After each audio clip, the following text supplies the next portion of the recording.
We've never had any African Americans in our neighborhood. These words, spoken with casual disdain by Maria Warner, ignited controversy in a quiet suburban community. They marked the beginning of a shocking saga of racial harassment that would push one man to his limits. Dr. Stephen Myers, a successful black physician, found himself living a nightmare. Vandalism, threats, and even a lynched doll on his lawn, all because he dared to buy a home in the wrong neighborhood. Now, in a twist of fate, he's facing his tormentor in court. But who's really on trial here? As we reflect on this story, subscribe, and don't forget to turn on the notification bell for more daily stories that need to be heard. Hit that subscribe button and let us know in the comments where you're watching from. We'd love to hear from you. Dr. Stephen Myers stood in his driveway, keys in hand, surveying his new home. The manicured lawns and quiet streets promised tranquility, but an undercurrent of tension rippled through the air. At 42, Stephen Myers had achieved the American dream, a successful career as a cardiologist, a beautiful family, and now a spacious home in an upscale neighborhood. He'd chosen this community for its excellent schools and low crime rate, determined to provide the best for his wife and two children. As he unloaded boxes from his SUV, Dr. Myers noticed neighbors peering from behind curtains or slowing their walks to stare. He waved, hoping to break the ice, but most quickly averted their gaze. One woman, later identified as Maria Warner, approached with a forced smile. "Can I help you? Are you the new landscaper?" she asked, her voice tinged with confusion. Dr. Myers politely explained that he was the new homeowner, watching as Warner's expression shifted from bewilderment to barely concealed displeasure. The following weeks brought a series of subtle yet unmistakable microaggressions. At neighborhood meetings, Dr. Myers found himself repeatedly ignored when trying to contribute ideas. Stores insisted on checking his ID for credit card purchases, despite not asking the same of other customers. Parents gathered their children closer when he approached public spaces as if his mere presence posed a threat. During a routine jog, a police officer stopped him, demanding to know if he belonged in the area. Despite calmly explaining that he lived nearby, Dr. Myers endured a humiliating pat-down on the sidewalk as neighbors watched from their porches. These encounters weighed heavily on Dr. Myers. He began to question his decision to move, wondering if he'd made a mistake in thinking he could integrate into this community. His wife noticed his withdrawn demeanor, the light in his eyes dimming with each passing day. As tensions escalated, Dr. Myers overheard whispers of an exclusive social club called the American Aryan Association. The discovery of flyers advertising their meetings on community bulletin boards sent a chill down his spine, revealing the organized white supremacy lurking beneath the surface of his new neighborhood. Despite the growing hostility, Dr. Myers refused to be intimidated. He continued attending neighborhood events, engaging in community service, and asserting his right to live peacefully in his home. His resilience, however, seemed to further agitate certain members of the community, particularly Maria Warner, who began to openly challenge his presence at every opportunity. As summer wore on, Dr. Myers sensed a shift in the atmosphere. The subtle discomfort had given way to something more sinister. Sideways glances turned into open glares. Whispered comments became audible slurs. He knew a storm was brewing, but he was determined to weather it, no matter the cost. Little did he know that the true test of his resolve was yet to come, as the masks of civility were about to slip away entirely, revealing the ugly face of blatant racism that had been lurking beneath the surface all along. Dr. Myers's heart raced as he peered out his window, the acrid smell of smoke filling his nostrils. A burning cross illuminated his once peaceful lawn, its flames casting grotesque shadows across the manicured grass. As he dialed 911 with shaking fingers, the realization hit him. The subtle racism he had endured for months had finally erupted into something far more sinister. The burning cross marked the beginning of a relentless campaign of intimidation. Racial slurs appeared on their garage door, and a lynched doll materialized on their porch, a chilling reminder of America's dark past. Each incident left the family feeling more vulnerable and isolated in their own home. Dr. Myers sought help from local law enforcement, desperate for protection and justice. but their response was frustratingly inadequate. Officers arrived hours after each incident, took perfunctory notes, and left with vague promises to look into it.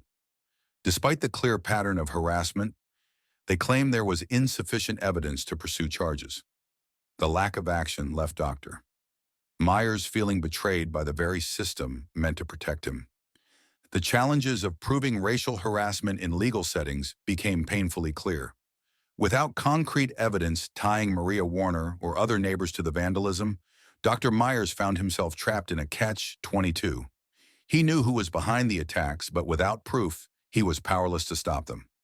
According to the FBI's hate crime statistics report, racial bias was the driving force behind 55.5% of hate crimes in 2020, yet many cases like his own went unpunished. As the harassment escalated, Dr. Myers felt his resolve beginning to crumble.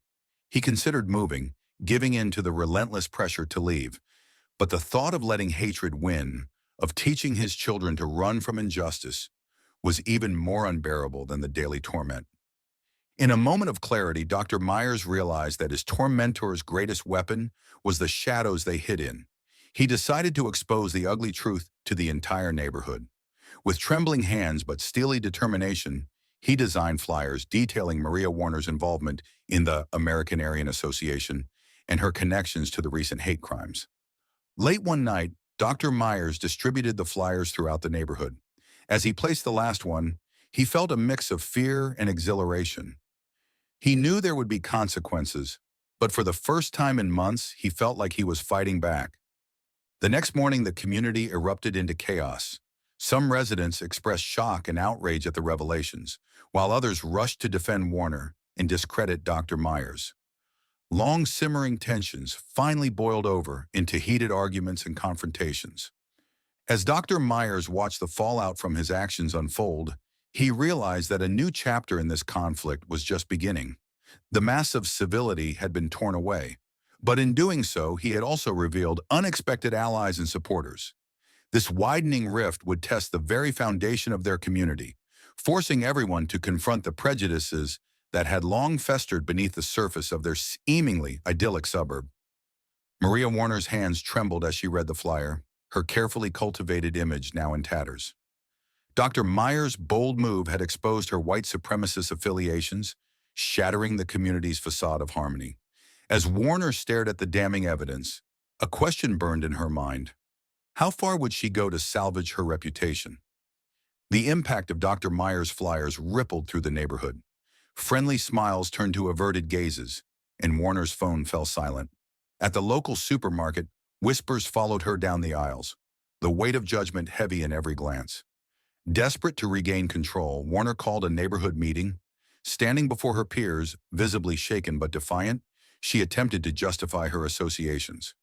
"The American Aryan Association does a lot of good," she insisted, her voice wavering.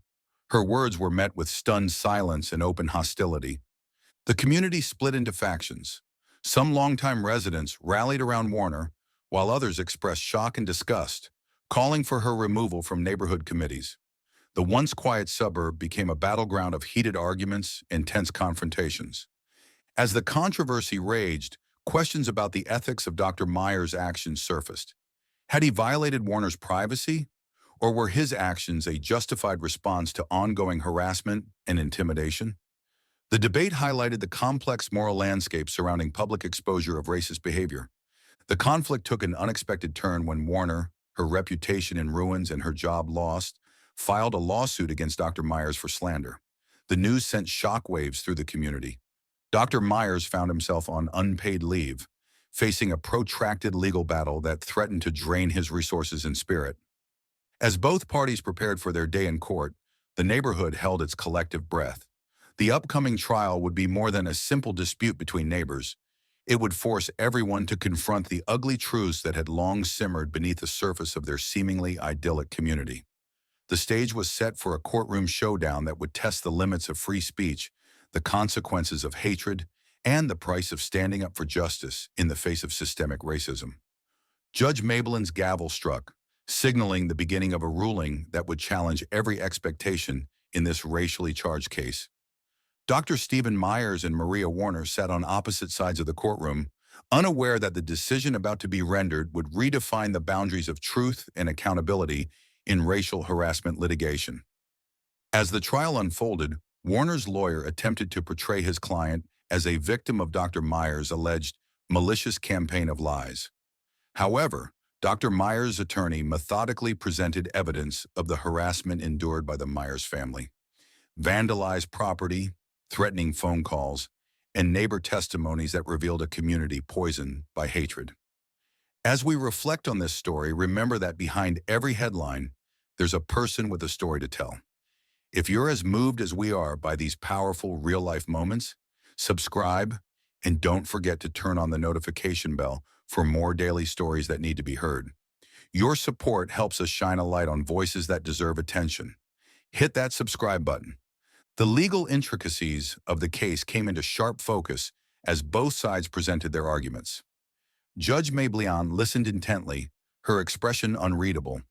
The courtroom held its collective breath, aware of the case's potential to set a precedent for addressing racial harassment in the legal system. In a pivotal moment, Judge Mablian addressed Warner directly, stating, "You got to prove that it's a lie," invoking the principle that truth is an absolute defense against slander. Her words exposed the weakness in Warner's claims. Turning to Dr. Myers, the judge acknowledged the challenges in proving harassment, highlighting the often invisible nature of racial discrimination. Judge Mablian's ruling left both parties stunned. She dismissed Warner's slander claim, recognizing Dr. Myers' First Amendment right to inform the community about Warner's affiliations. However, she also dismissed Dr. Myers' counterclaim, citing insufficient evidence directly linking Warner to the harassment. The decision underscored the complexities of proving racial harassment in court, serving as a stark reminder of the high evidentiary bar required in such cases. As Dr. Myers and Warner left the courtroom, the impact of the ruling began to ripple through the legal community and beyond. The dismissal of both claims forced the community to confront the deep-seated racial tensions that had been exposed.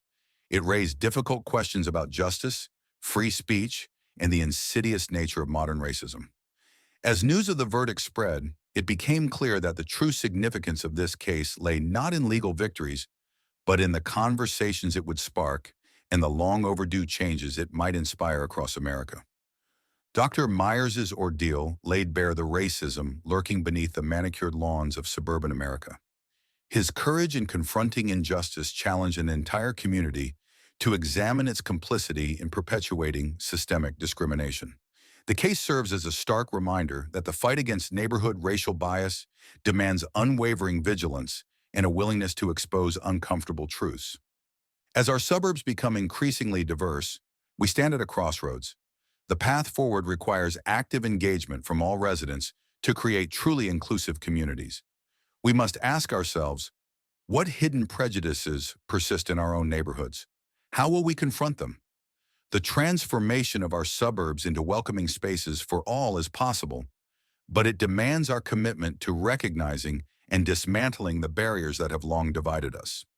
Join our community of people who believe in justice, empathy, and powerful storytelling. By subscribing, you're not just watching, you're part of a movement that values real stories and change. Add us to your daily routine and make every story count. Subscribe and join us each day for stories that make an impact.